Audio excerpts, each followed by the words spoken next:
gran medida tengo como distintas líneas de trabajo. Os cuento algunas de ellas y luego podemos pues, continuar con cualquiera de ellas.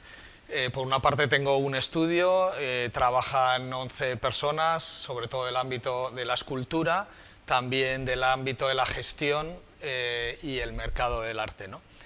Y, bueno, y entonces hacemos proyectos expositivos en museos, salas de exposiciones y encargos que sobre todo últimamente, como ha dicho Íñigo, pues tienen que ver con el arte sacro, la imaginería, en ese sentido casi como se entiende en Andalucía, que son los que hacen imágenes para los pasos de Semana Santa y todo este tipo de cosas. Bueno, pues nosotros hacemos algo parecido a través de una propuesta contemporánea, ¿no?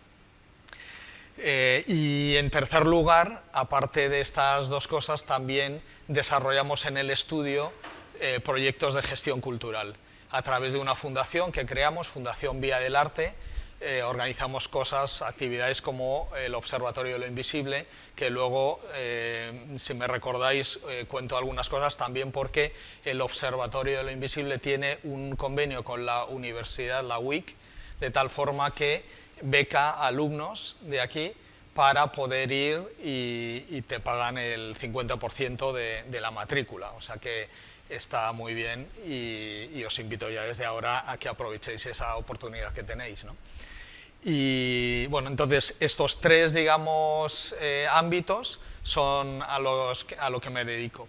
Me gustaría mostraros, antes de hablaros de un proyecto específico, que es un monumento gigante que me han encargado, que tiene que ver con esa parte de imaginería, de arte sacro, pues me gustaría enseñaros algún otro proyecto para que veáis mis orígenes de como el trabajo artístico, por dónde iba y qué es lo que ha pasado para hacer un cambio tan radical a otro tipo de propuestas, ¿no? Entonces, en primer lugar, os voy a mostrar aquí, a ver si esto... vale, no, pero me voy a tener que... Esto es... Entonces, esta es la página web, mi página web, y aquí podréis ver propuestas, digamos, tan variadas como, pues no sé, esta, por ejemplo. SFEM es un proyecto, a ver si esto, no sé qué le pasa. Vale, aquí lo tenemos.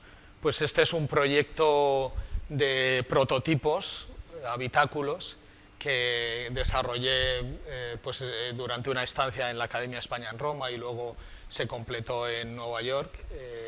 Y entonces era toda una historia que se montaba en torno a una compañía que se dedicaba a fabricar habitáculos portables para poder habitar el mundo, ¿no? Entonces, con ese sentido, digamos, de precariedad, de que no tenemos aquí una morada definitiva, y entonces tomar conciencia de esta realidad. Entonces hacía este tipo de cosas que tenía un planteamiento muy conceptual y también en una línea constructivista, no sé, una serie de cosas que cualquiera que está iniciado pues le parecen ideas espectaculares y no sé, había, no sé, o cosas incluso mucho más minimalistas como estos espacios corregidos, que eran intervenciones que se hacían en espacios con línea de azulete y se generaban este tipo de instalaciones, ¿no? Entonces, claro, de esto a pasar a proyectos de imaginería muy realistas, ¿no? En el que lo que hago es tomar huellas directas del cuerpo humano, diréis qué es lo que ha pasado. Bueno, yo utilicé la imaginería, o sea, el arte sacro, esos encargos, para hacer casi como un piloto de pruebas que testa qué es lo que sucede, ¿no? Porque trabajando en todos estos planteamientos, y esto es algo muy de la facultad, yo estudié en la Complutense en Madrid, digamos que toda la formación lo que estaba dirigida es a sacar pues todo eso que lleva uno dentro y prácticamente vomitarlo al margen de que haya comunicación con el espectador o no. La comunicación, de hecho, se decía que era pues para otra facultad, pero no para Bellas Artes, ¿no? Lo importante era expresar lo que tenías dentro y aunque nadie lo entendiera, con el tiempo todo eso empezó a hacer crisis porque de hecho si nosotros pensamos en el fenómeno artístico como tal, es un fenómeno social y si no existe un espectador y alguien que interpreta la obra, culturalmente es irrelevante eso. Tú puedes tener tu obra encerrada en tu estudio, de hecho habrá posiblemente muy buenas obras que se han quedado muertas en estudios, que se han destrozado, y eso es irrelevante. Entonces, claro, la comunicación es importante, esa especie de comunicación muy especial que genera el arte, que tiene además un grado de empatía muy profundo, es casi como una comunión.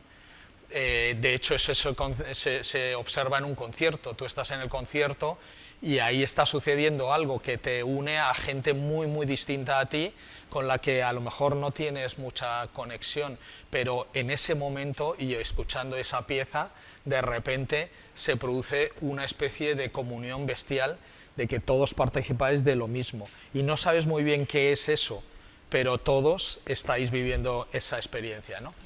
Y bueno, entonces, este tipo de comunicación me parecía importante como testarla y ver qué es lo que pasa en el arte contemporáneo, que en muchas ocasiones pierde la conexión con un público que no está iniciado en el arte contemporáneo.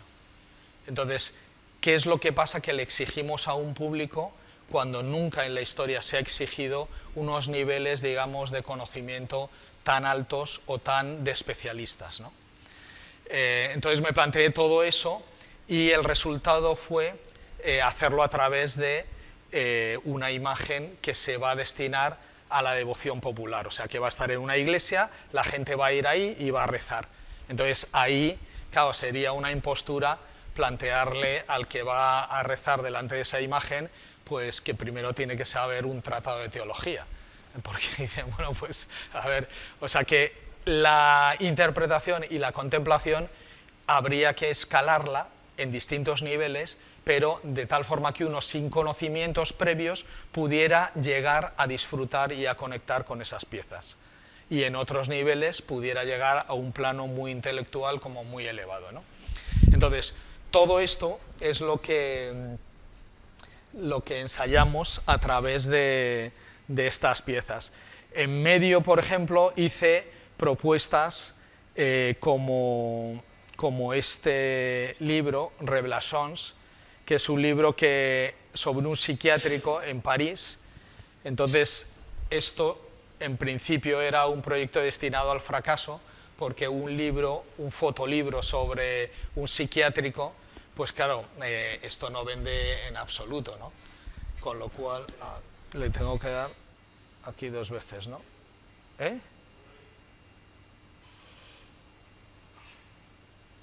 No sé si soy muy torpe. Aquí está. Vale, entonces este es el libro en la caja, el fotolibro, y entonces aquí lo que se hacía era... A ver... Ya se ve que... Vale. Pues veis aquí algunas imágenes de este fotolibro en una caja en la que se abría toda la chaqueta y teníamos ahí una especie de mapa del tesoro con una serie de conceptos asociados a las imágenes, y podías ir de las imágenes a los conceptos. Esos conceptos eran 4 interpretaciones que habían hecho 4 grupos o personas sobre las imágenes, y entonces daban una descripción, en muchos casos contrapuestas. En principio, por ejemplo, una era de un grupo de psiquiatras y psicólogos, y la siguiente interpretación, con otro tipo de tipografía, era de un antipsiquiatra, que era un movimiento absolutamente opuesto a la psiquiatría, en el que se planteaba casi una lectura opuesta a la anterior.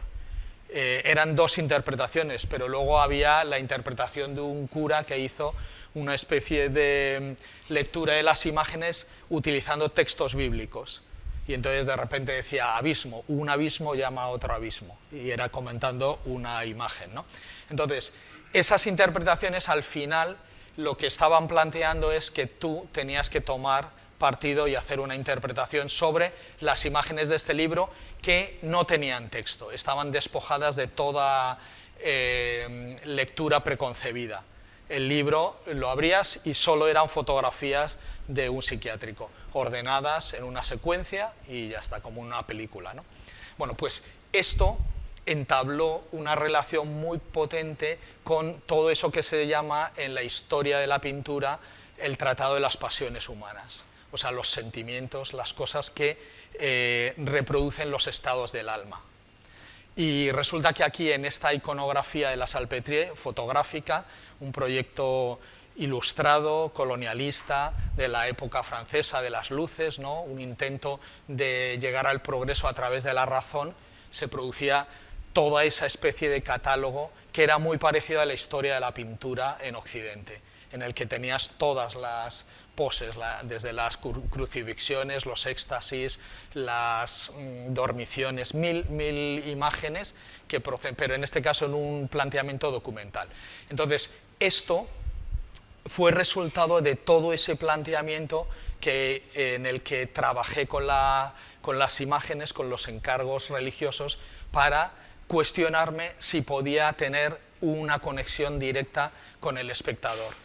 Y con este libro, por ejemplo, lo que observé es que cualquiera que veía el libro, aunque no tuviera nada de conocimientos de estética o estuviera iniciado, conectaba. O sea, no había nadie que le resultara indiferente o que se quedara fuera.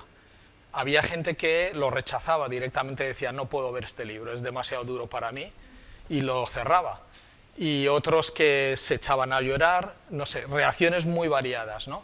Esto es una asociación de Boadilla, una población cercana a Madrid, que reúne firmas, la presenta en el ayuntamiento convoca al pleno y el pleno decide, pues sin la oposición de ningún grupo parlamentario, dotar un terreno del ayuntamiento para construir un monumento gigante al corazón de Jesús.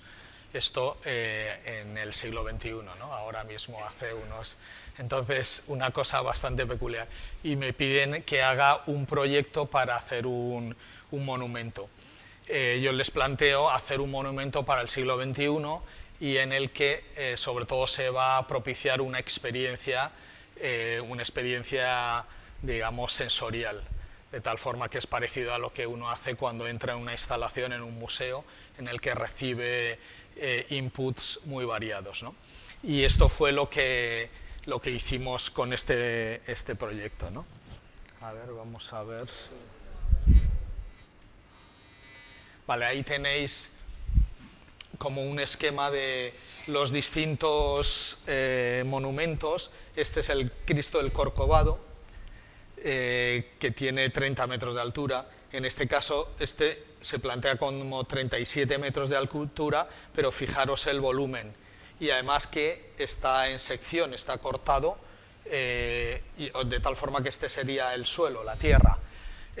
Y esto se hace porque la idea es generar un espacio, una especie de caja de resonancia diáfana en el interior, en el que la gente pueda entrar y ahí se tenga una experiencia del corazón que no iba a estar fuera, o sea, desde el exterior lo único que ves es un torso desnudo, y cuando entras dentro pues suceden cosas, escuchas cosas, ves colores, puedes tocar, puedes hacer una serie de cosas y tienes el encuentro con esa experiencia de un corazón, ¿no?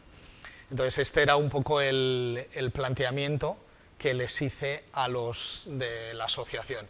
De tal forma que íbamos a tener unos brazos abiertos, por aquí delante veréis cómo pasa la M50, aquí se ve muy claramente, todo eso es un nudo bestial, es como el sitio, el peor sitio para poner un monumento, ¿no? Porque estás en medio del nudo posiblemente de Madrid más potente que hay. Bueno, pues ahí se sitúa en esta especie de valle que se genera aquí. Todo esto es un valle, aquí hay un riachuelo y esto es una especie de, ¿cómo se llama? Como si fuera un... Sí, una especie de auditorio natural, o sea, que tienes ahí, de anfiteatro, esta era la palabra que no me salía. Sí, sí. Entonces tenemos un anfiteatro natural y en el momento en el que te metes dentro de este valle se produce un silencio de todo esto, porque esto tiene unas colinas aquí, unas cordilleras de protección acústica, toda la M50, de tal forma que una vez que entras en el valle se hace silencio, a pesar de estar ahí al lado de todos esos. Pero cualquiera que pase por todas estas vías, pues recibe esa especie de abrazo cósmico de ese... Ahí tenéis otra imagen. Y esta es la vista habitual, que es que detrás de una cordillera te encuentras esa especie de coloso gigante que sobresale. Es algo parecido, no sé si os acordáis del cuadro este de Goya, que es el coloso, que detrás de unas montañas pues aparece un torso parecido a este, gigante, que está andando ahí pues en medio de los hombrecitos pequeños, ¿no? Bueno, pues aquí tenemos más imágenes hasta que llegas al interior. A través de un recorrido que ahora contaré, tienes la posibilidad de entrar en ese espacio y ahí tienes un corazón de 3 metros de diámetro, gigantesco, dorado, que representa el corazón de Jesús, ¿no? Según la iconografía tradicional, ¿no? Y entonces aquí se produce algo que es que todo el interior está horadado por una serie de agujeros que desde fuera se ven como agujeros negros y en el interior son haces de luz que iluminan y rebotan en el corazón. Esto tiene que ver con una representación que está tomada como un mapeo de la sábana de Turín, en la que hay una especie de mapeo de un hombre crucificado y muerto, y nosotros lo que hemos hecho es rescatar todos esos puntos y proyectarlos en el cuerpo en 3 dimensiones. Y entonces sucede este tipo de cosas. También aparece una especie de grieta que representa el costado abierto. Aparte de esto, toda la representación que estamos haciendo va a ser un estudio basado en esa síndone, en esa sábana, de tal forma que queremos hacer de forma automática, con métodos científicos, una reconstrucción del hombre que estaba detrás de esa sábana. Y esto se puede hacer, lo están haciendo un grupo de científicos, con unas técnicas entre las que está la transformada de Fourier, que te permite discriminar todo lo que no es información tridimensional. Pues todo el polen, la sangre, las cosas que hay ahí en ese paño se descartan y el claro oscuro, la escala de grises, te permite reconstruir un 3D de un rostro. Y con otro tipo de técnicas de inteligencia artificial conseguimos darle nitidez a todo ese retrato que se hace.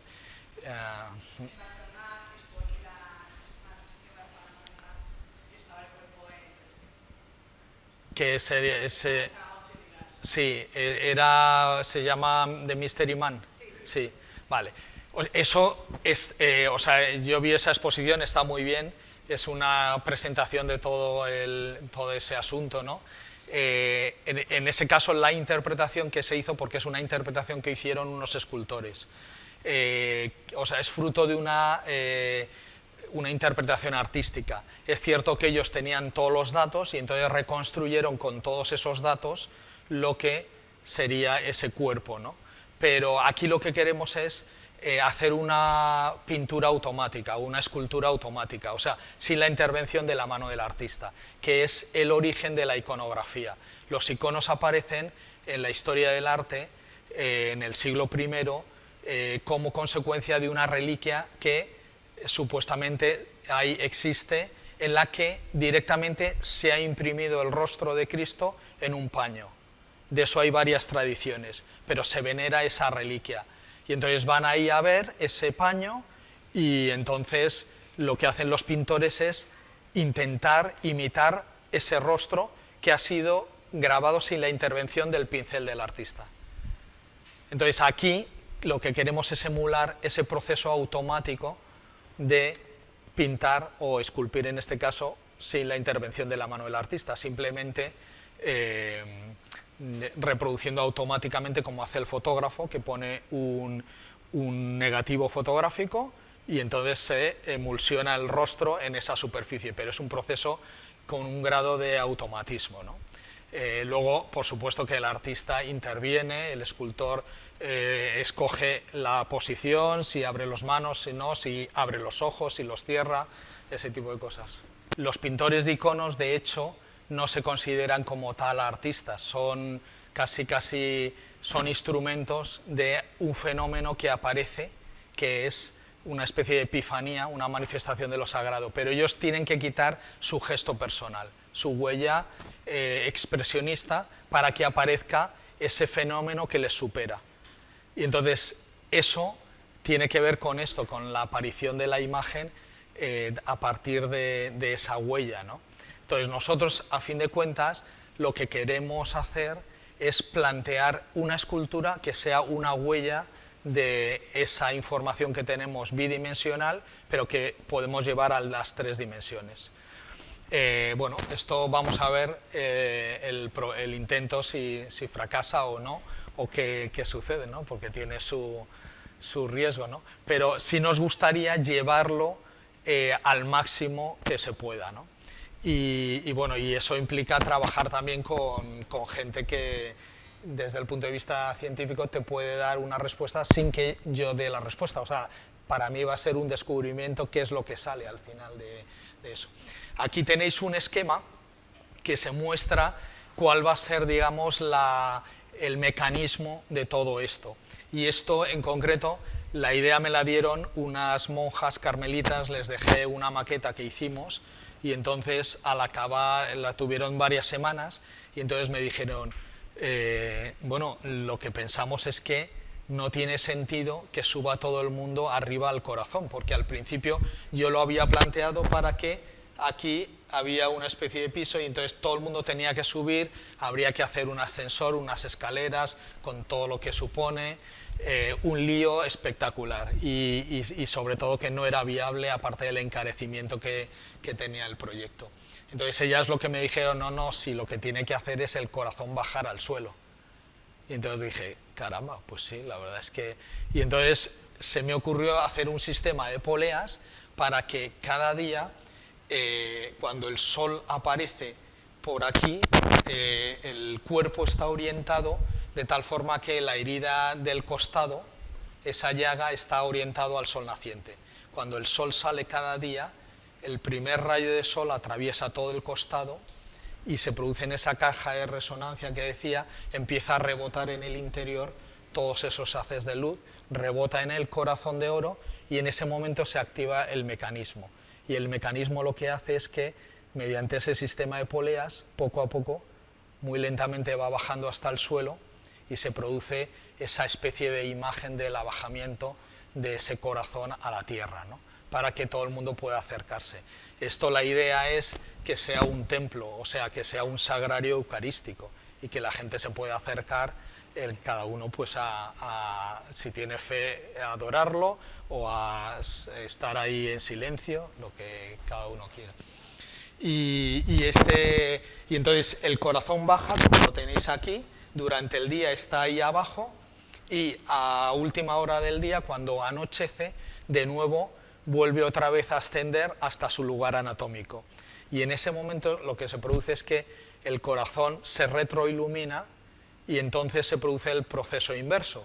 Y es que desde el interior salen haces de luz al exterior, de tal forma que ilumina la noche como una especie de constelación de estrellas, que son todos esos puntos con un centro en el corazón, ¿no? Esa es la idea. Todo el mundo que pase por la M50 verá ahí esa constelación de estrellitas y bueno.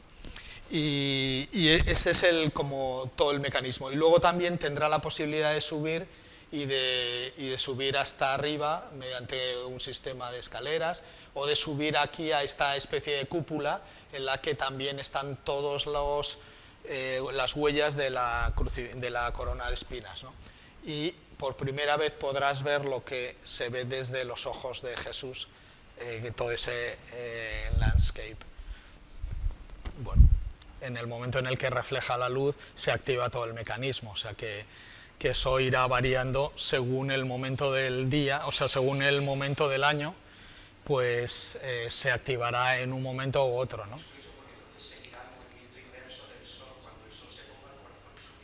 Claro, ese es eso. Ese es el asunto, sí.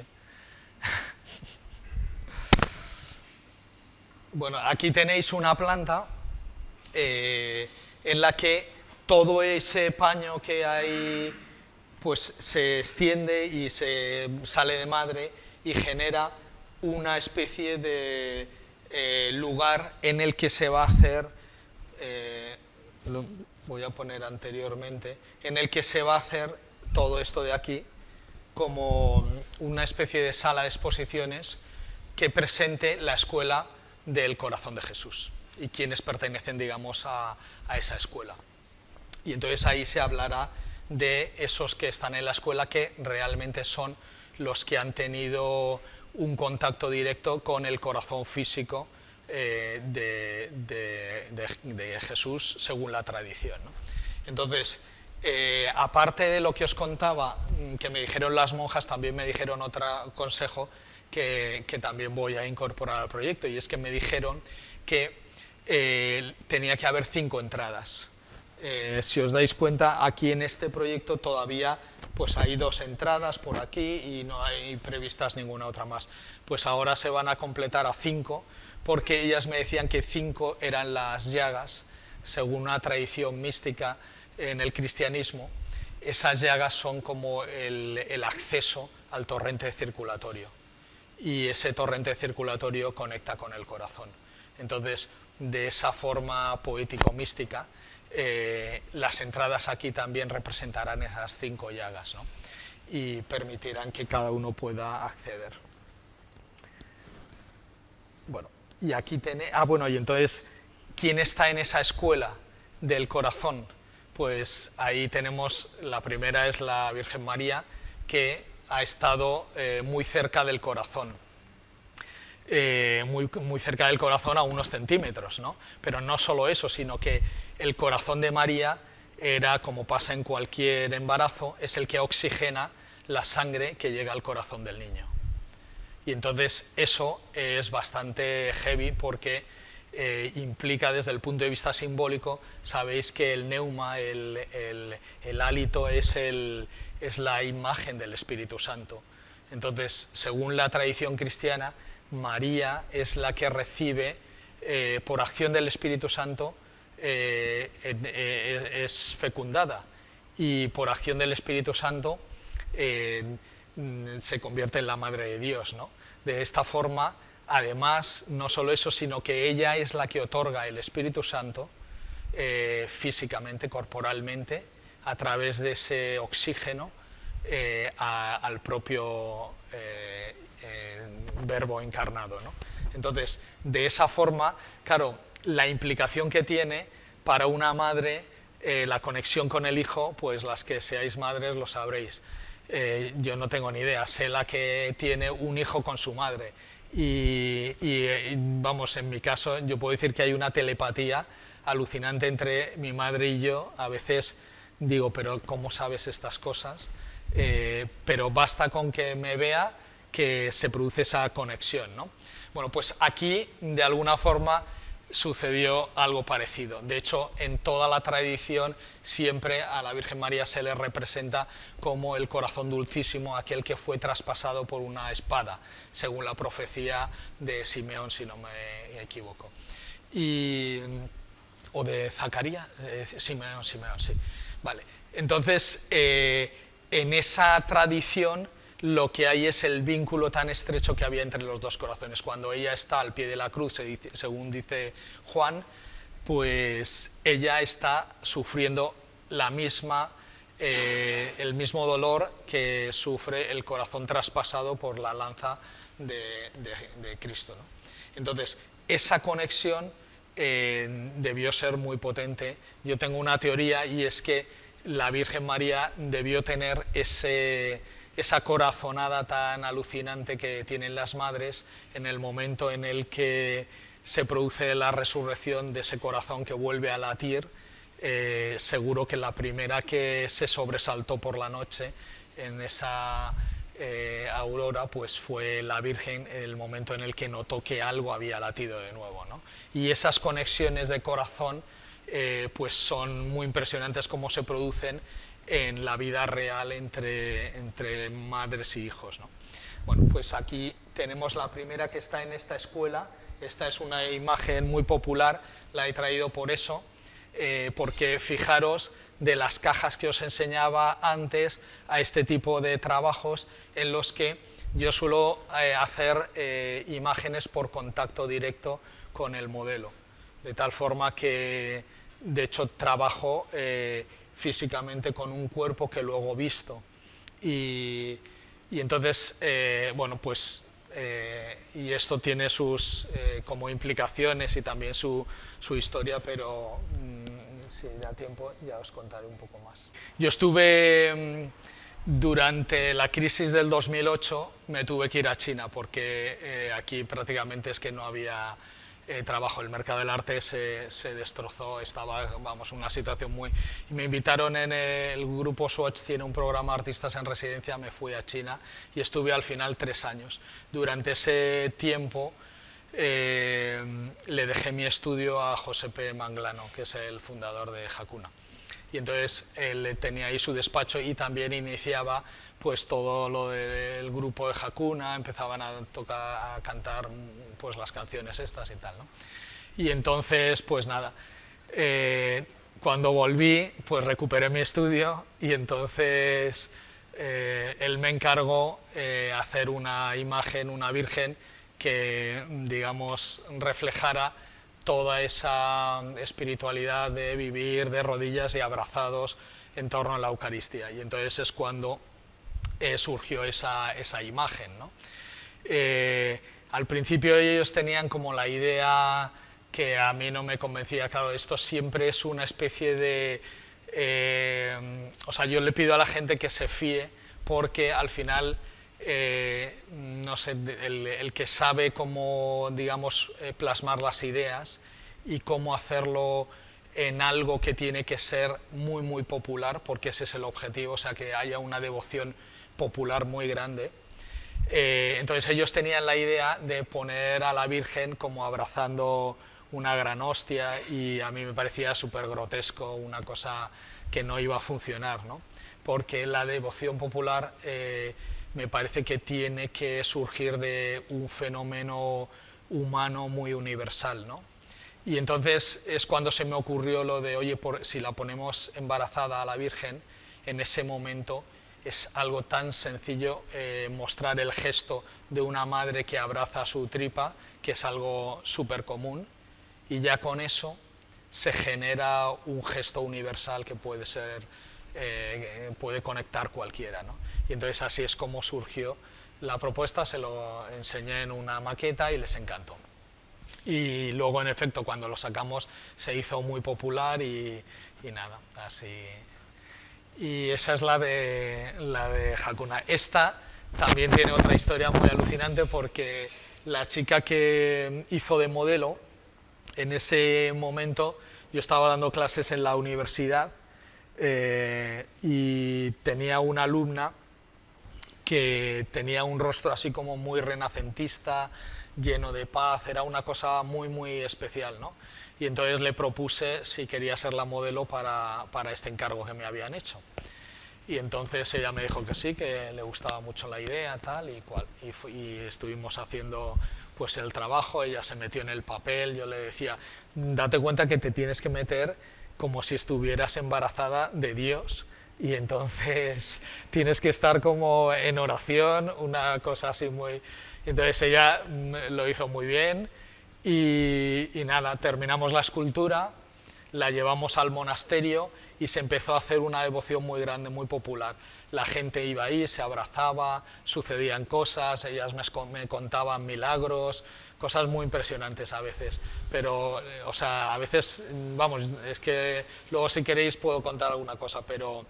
y entonces, todo eso, pues, no sé, yo le dije a esta chica, Inés, le digo, vete un día al monasterio que te vas a quedar alucinada de lo que sucede.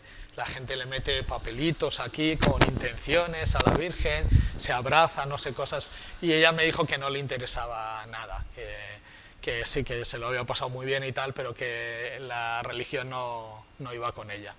Y nada, ahí quedó la cosa. Y entonces, esto pasaron los años y un día me llama y me dice, Javier, me gustaría contarte una historia que me ha pasado. Y le digo, a ver, cuéntame.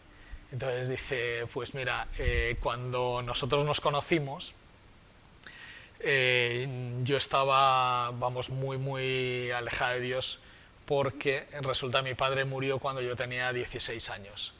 Y entonces yo prometí que jamás volvería a rezar. Que sería... que sería como, vamos, que de hecho no tenía fe, o sea, y así estaba cuando me conociste, pues, no sé, muy despistada, tal. Y entonces,